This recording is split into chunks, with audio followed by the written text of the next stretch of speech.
Hi friends, welcome to Excel universe. मैं हूं प्रेमकांत पांडे और इस चैनल पर मैं लेकर आता हूं एक्सेल के बेसिक और advance tutorial video live example के साथ ही कंप्यूटर से जुड़े बेसिक इंफॉर्मेशन, खासकर एनसीसी कंप्यूटर्स प्राइवेट लिमिटेड के स्टूडेंट्स के लिए। जहां मैंने लास्ट वीडियो में बताया था computer desktop, start menu, task bar और कुछ विशेष सेटिंग्स के बारे में।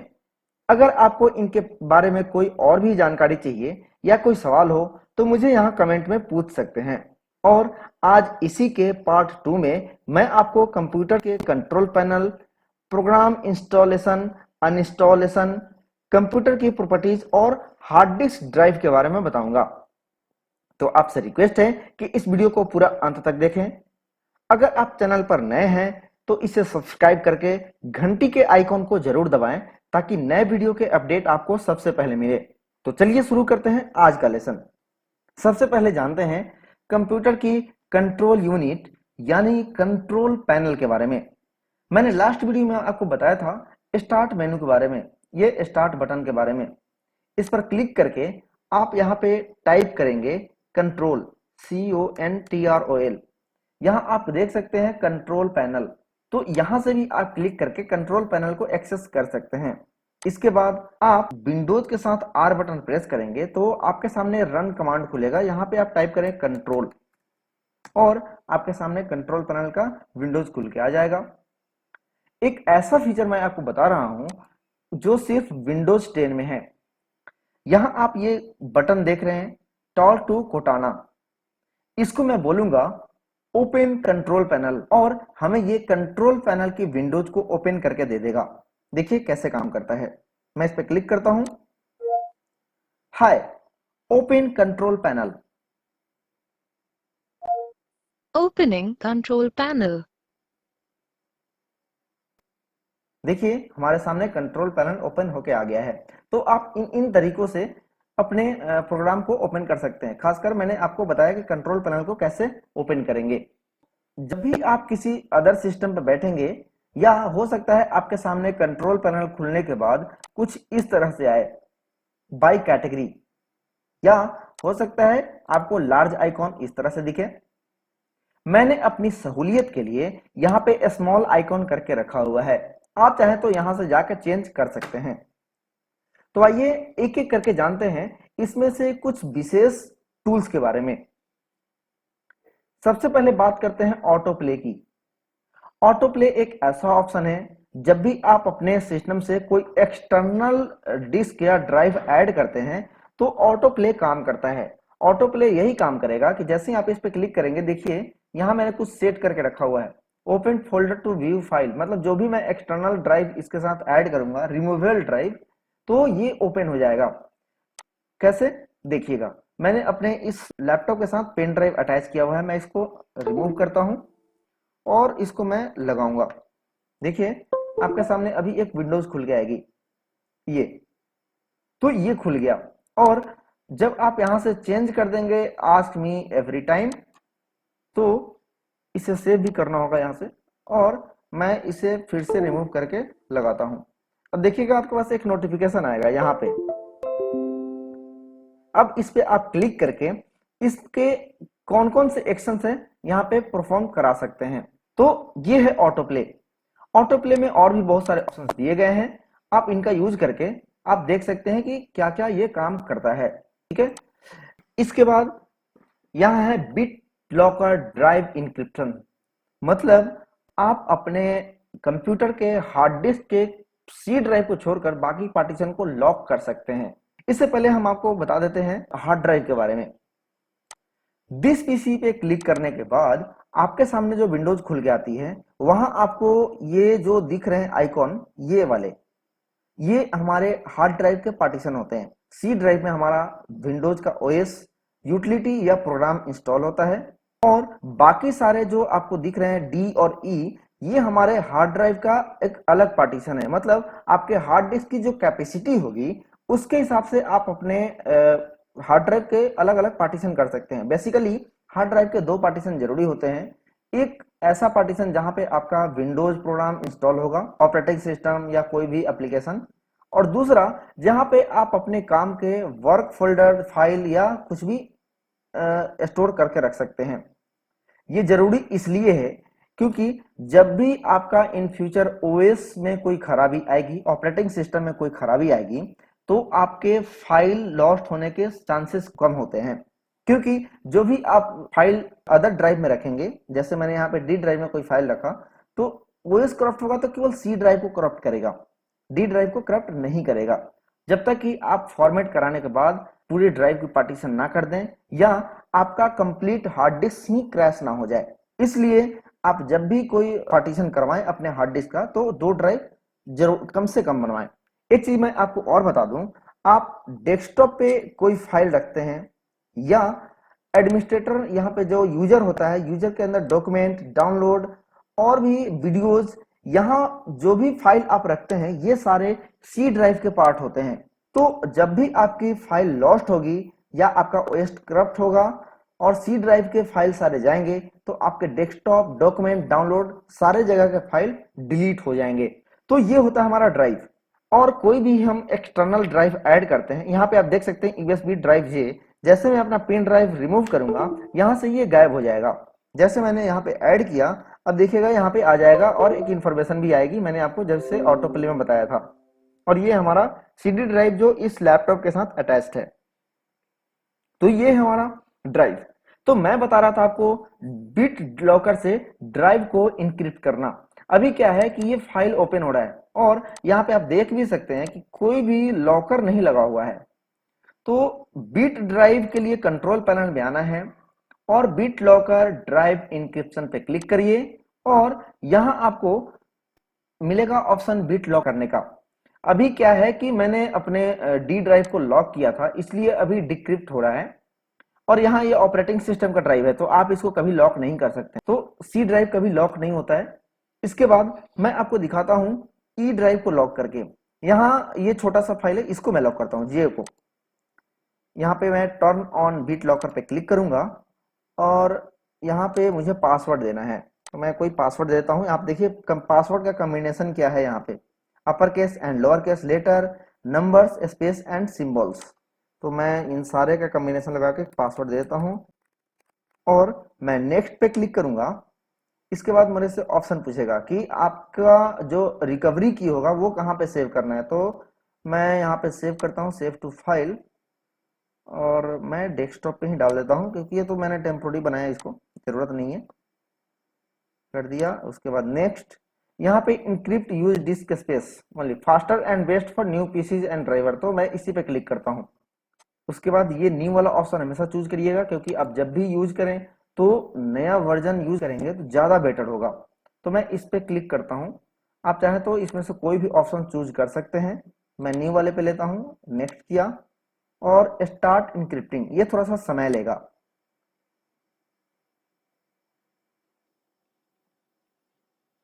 तो चलिए, जब तक ये इंक्रिप्ट हो रहा है तब तक हम दूसरे पॉइंट्स को कवर कर लेते हैं।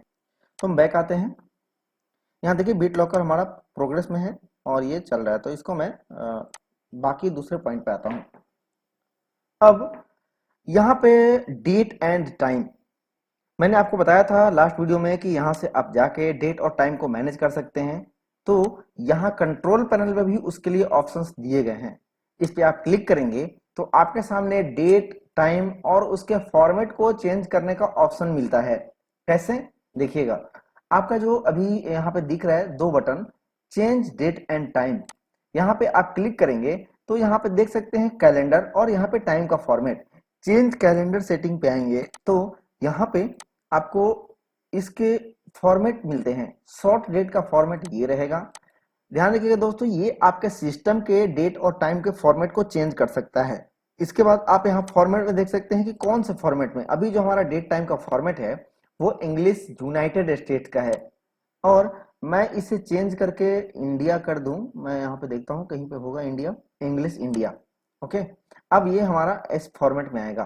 ठीक है, तो इसे हम अप्लाई करते हैं। अभी देखिए यहाँ पे क्या टाइम फॉर्मेट है, पहले मंथ है, फिर डेट है, उसके बाद ईयर है और यहाँ टाइम का फॉर्मेट ऐसे है। तो अब मैं अप्लाई करूंगा, देखिएगा इमीडिएट चेंज हो जाएगा, ये ऐसे आ गया। तो इस तरह से आप अपने सिस्टम के डेट और टाइम के फॉर्मेट और उसके बाकी चीजें चेंज कर सकते हैं। देखिए ये टाइम चेंज हो गया। तो इस तरह से आप डेट और टाइम के साथ काम कर सकते हैं। उसके बाद डिवाइस एंड प्रिंटर्स, ये सबसे मेन इंपॉर्टेंट पार्ट है हमारे कंप्यूटर का। जब भी आप कोई काम करते हैं और उसके रिजल्ट आपको चाहिए हार्ड कॉपी में, तो आपको अपने सिस्टम के साथ प्रिंटर को कनेक्ट करने की जरूरत होती है। तो आप इस पे क्लिक करके यहाँ ऐड प्रिंटर पे क्लिक करेंगे तो आप प्रिंटर को इंस्टॉल कर सकते हैं। प्रिंटर एक यूटिलिटी डिवाइस होता है जिसमें आपको ड्राइवर इंस्टॉल करने की जरूरत होती है।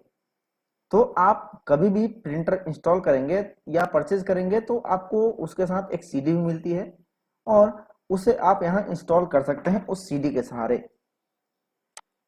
और इसके अलावा आप ब्लूटूथ या वायरलेस डिवाइसेस भी ऐड कर सकते हैं। जैसे आप यहाँ पे ऐड डिवाइस पे क्लिक करेंगे और यहाँ पे आपको वो सारे डिवाइस मिलेंगे जो भी वायरलेस डिवाइस है, उसको आप यहाँ से ऐड कर सकते हैं। इसे आप एक बार खुद से करके देखिएगा और आप सीख जाएंगे कि कैसे ये काम करता है। जैसे मैंने अभी अपने हैंडसेट को और अपने वायरलेस माउस को इसके साथ कनेक्ट करके रखा हुआ है और एक मेरा माइक भी है, मैंने इसके साथ कनेक्ट किया हुआ है। आप चाहें तो यहाँ से रिमूव डिवाइस भी कर सकते हैं। तो ये ऑप्शंस दिए गए हैं। मैं कोई डिवाइस रिमूव नहीं कर रहा हूँ क्योंकि ये सारे मेरे काम के हैं। आप किसी भी ऑप्शंस पे क्लिक करके इसे रिमूव कर सकते हैं। ठीक है, तो अब नेक्स्ट ऑप्शन पे आते हैं। इसके बाद है यहाँ पे फाइल एक्सप्लोरर। दोस्तों याद होगा मैंने लास्ट टाइम बनाया था एक न्यू फोल्डर अपने डेस्कटॉप पे। इस पे राइट क्लिक करके प्रॉपर्टीज में आएंगे और यहाँ पे हिडन है, तो इस पे क्लिक किया, अप्लाई किया, ओके किया। ये देखिए ये ऐसा दिख रहा है। अब हम जाते हैं कंट्रोल पैनल में और यहाँ फाइल एक्सप्लोरर पे क्लिक करेंगे, यहाँ do not show hidden file folder करेंगे। अभी मैंने जो किया आप उसको ध्यान मत दीजिए। अब देखिएगा यहाँ से न्यू फोल्डर 2 गायब हो गया। क्यों गायब हो गया आपने ध्यान दिया? क्योंकि इसे मैंने हाइड कर दिया था। अब जब भी आप कोई फाइल या फोल्डर हाइड करेंगे तो वो नहीं दिखेगा। अब उसे अनहाइड करने के लिए आपको तो उस फाइल को देखना जरूरी है। तो आप यूज करेंगे इस ऑप्शन का, फाइल एक्सप्लोरर ऑप्शन। इस पे क्लिक करके और व्यू में आएंगे और यहां दिया हुआ है show hidden file and folders and drive. तो इस पे क्लिक करने के बाद जो भी हिडन फाइल एंड फोल्डर होंगे वो आपको दिखेंगे। जहां अभी मैंने हाइड किया था न्यू फोल्डर 2 यहां आ गया। तो इस पे राइट क्लिक करेंगे, प्रॉपर्टीज में जाएंगे और इसको हिडन से क्लिक करके ओके कर देंगे। तो इस तरह से आप किसी भी हिडन फाइल फोल्डर्स को विजिबल या इनविजिबल कर सकते हैं। इसके बाद नेक्स्ट ऑप्शन है कंट्रोल पैनल में फॉन्ट्स। आप यहाँ देख सकते हैं ये ऑल कंट्रोल पैनल आइटम्स लिखा हुआ है। उसके बाद आप यहाँ देख सकते हैं बिट लॉकर ड्राइव इंक्रिप्शन, चाहे यहाँ पे जो लिखा हुआ है ये सारे फॉन्ट के डिजाइन है। ये विंडोज का फॉन्ट डिजाइन है। जब मैं आपको माइक्रोसॉफ्ट ऑफिस के एप्लीकेशन में बताऊंगा कि कैसे हम फॉन्ट के डिजाइन को चेंज करते हैं, जैसे एमएस वर्ड हो गया, पावर पॉइंट, एमएस एक्सेल, इसमें हमें फॉन्ट की जरूरत पड़ेगी और इसी फॉन्ट को यहाँ इस फॉन्ट वाले फोल्डर में, इस फॉन्ट वाले फोल्डर में इंस्टॉल किया जाता है। विंडोज कुछ फॉन्ट्स को बाय डिफॉल्ट हमें देता है। आप चाहें तो यहाँ पे बहुत सारे फॉन्ट इंस्टॉल कर सकते हैं, फ्री ऑफ कॉस्ट अवेलेबल होते हैं इंटरनेट ब्राउजर पे। और आपको कोई फॉन्ट अनइंस्टॉल करना है तो उस पे राइट क्लिक करके यहाँ पे डिलीट का ऑप्शन है, डिलीट कर दीजिए। या यहाँ पे आप देख सकते हैं डिलीट, तो आप यहाँ से इसको डिलीट कर सकते हैं या इंस्टॉल कर सकते हैं। इंस्टॉल करने के लिए किसी भी फॉन्ट को कॉपी करिए, आपको उस पर इंस्टॉल का ऑप्शन दिखेगा, या उस फॉन्ट को कॉपी करके यहाँ पे पेस्ट कर दीजिए लाके, सिंपल। इसके बाद यहाँ पे कीबोर्ड सेटिंग, इसमें ज्यादा कुछ नहीं है। जैसे मेरे लैपटॉप पे जो प्रॉपर्टी ये दिखा रहा है, यहाँ रिपीट डिले है, सबसे ऊपर में जो स्क्रॉल देख रहे हैं रिपीट डिले। इसका मतलब क्या हुआ कि आप कोई भी टेक्स्ट को टाइप करके, और यहाँ पे मैं ए टाइप किया, इसको होल्ड करता हूं, देखिए कितना जल्दी जल्दी टाइप होता जा रहा है। लेकिन पहला ए टाइप होने के बाद कितना समय लेगा होल्ड होने का, तो उसको आप लॉन्ग या शॉर्ट इसको सेट कर सकते हैं। जैसे मैं इसको लॉन्ग कर देता हूं, अब मैं यहाँ पे देखिए समय लग रहा है। और जब मैं इसको यहां तक कर दूंगा, अब याद देखिएगा मैं ए टाइप किया, तुरंत टाइप होने लगा, तो इसको आप सेट कर सकते हैं। उसके बाद यहां दिया हुआ है रिपीट रेट, मतलब कितना जल्दी रिपीट हो, तो यहाँ पे फास्ट है। जैसे मैं यहाँ पे टाइप करता हूं तो देखिए तुरंत टाइप होने लगा, लेकिन मैं इसको स्लो कर दूं तो देखिएगा एक एक करके टाइप होगा, ये ऐसे। तो ये है रिपीट रेट, कितना जल्दी जल्दी रिपीट करवा सकते हैं आप। मैं फास्ट ही रहने देता हूं। इसके बाद है कर्सर ब्लिंकिंग रेट। देख रहे हैं ये कर्सर ऐसे ब्लिंक हो रहा है, और फास्ट कर देंगे तो इतना जल्दी जल्दी ब्लिंक होगा, नन पे कर देंगे तो ब्लिंक ही नहीं होगा, एज इट इज दिखेगा। तो ये है कर्सर ब्लिंकिंग रेट। तो इसको आप चाहें तो जरूरत नहीं है सेट करने की, बस ये विजिबिलिटी के लिए है। और यहाँ पे हार्डवेयर में कीबोर्ड की प्रॉपर्टीज होती है, तो जब भी कीबोर्ड इंस्टॉल होता है तो आप यहाँ से उसके ड्राइवर, उसके डिटेल्स को देख सकते हैं। उसके बाद यहाँ पे माउस बटन दिया गया है। कुछ लोग होते हैं जो लेफ्ट हैंड से काम करते हैं, या कुछ लोग होते हैं राइट हैंड से काम करते हैं। मैं बेसिकली राइट हैंड को यूज करता हूँ माउस ऑपरेट करने के लिए, तो मैंने यहाँ पे प्राइमरी की राइट बटन को रखा हुआ है। अगर मैं इस पे क्लिक कर दूं तो देखिएगा ये जो नीला बटन है वो शिफ्ट हो जाएगा दूसरे तरफ, मतलब जो लेफ्ट हैंड से माउस को ऑपरेट करना चाहते हैं वो यहां से स्विच कर सकते हैं। और जो मेन काम होगा, कोई भी राइट हैंडर होते हैं तो वो लेफ्ट की को प्रेस करते हैं माउस में, लेकिन कोई भी जो लेफ्ट हैंड से माउस को ऑपरेट करेंगे वो हमेशा राइट को प्राइमरी की मानकर उसे ऑपरेट करते हैं। तो वो जरूरत के हिसाब से अपने इसको स्विच कर सकते हैं कि कैसे हमारा राइट क्लिक और लेफ्ट क्लिक काम करेगा। इसके बाद यहाँ पॉइंटर्स में जाके अलग अलग पॉइंटर के डिजाइन दिए हुए हैं, यहाँ से आप चूज कर सकते हैं। मुझे ये अच्छा लगता है, मैं ये अभी रखा हुआ है मैंने। इसके बाद pointer option, select pointer speed, आप जब माउस को इधर उधर मूव कराते हैं तो इसकी पॉइंटर की स्पीड क्या होनी चाहिए, ये आपको जो जरूरत हो उसके हिसाब से रखिए। स्लो करना है स्लो रखिए, फास्ट करना है फास्ट रखिए। अगर आप नए हैं तो आप स्लो या मीडियम ही रहने दीजिए। इसके बाद डिस्प्ले पॉइंटर ट्रेल्स, मतलब आप जब इस पे क्लिक कर देंगे तो देखिए माउस का कर्सर कुछ ऐसे हो रहा है, तो मुझे ये थोड़ा सा एनवाइंग लगता है तो मैं इसको रखने देता हूँ।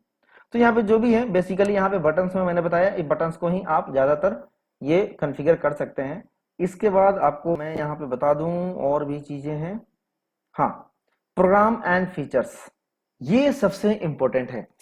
आप अपने सिस्टम में कौन कौन से एप्लीकेशन, कौन कौन से program, not OS and drivers, only application, जो हमारे डेली वर्क लाइफ में जरूरत होते हैं, जैसे हमारा माइक्रोसॉफ्ट ऑफिस हो गया, गेमिंग एप्स हो गया, तो ये सारे एप्लीकेशंस हैं, तो उनको आप यहां से इंस्टॉल, अनइंस्टॉल या रिपेयर कर सकते हैं।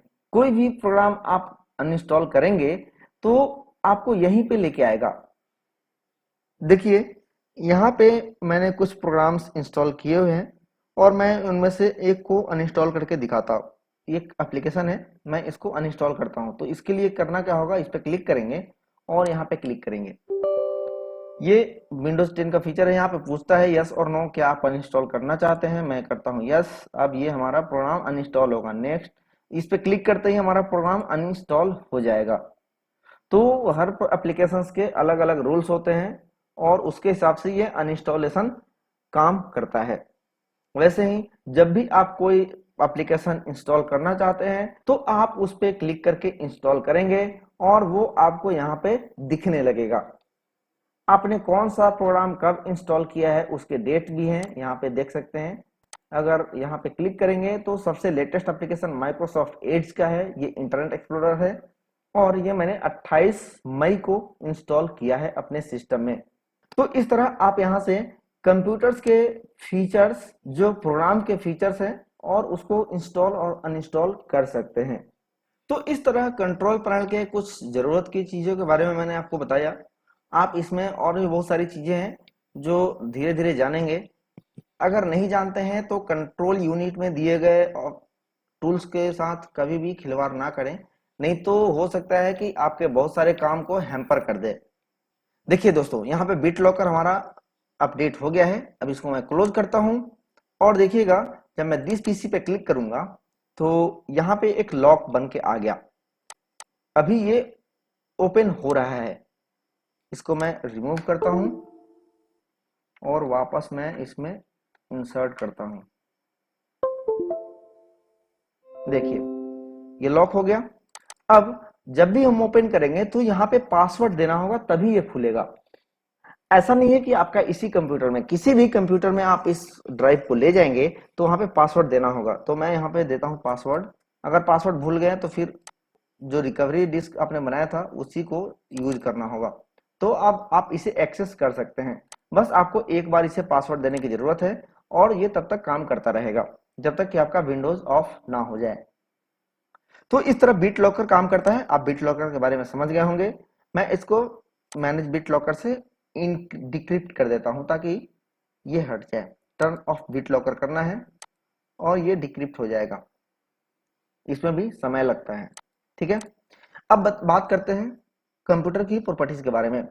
जैसे कंप्यूटर की प्रॉपर्टीज जरूरत क्यों होती है, आपके कंप्यूटर का मेक, मॉडल, वर्जन क्या है वो इसके बारे में बताता है। जैसे मैं अपने कंप्यूटर्स पे विंडोज 10 ओएस यूज कर रहा हूं, ऑपरेटिंग सिस्टम। इसका प्रोसेसर है इंटेल आर।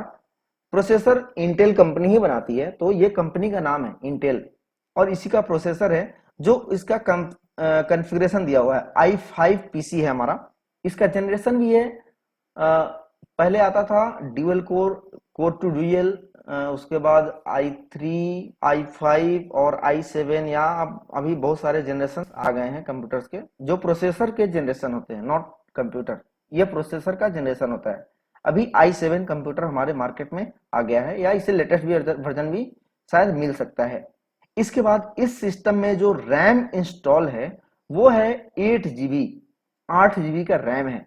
इसके बाद सिस्टम टाइप, जो विंडोज ऑपरेटिंग सिस्टम इसमें इंस्टॉल है उसकी बिट वर्जन क्या है, उसका 64 बिट या 32 बिट।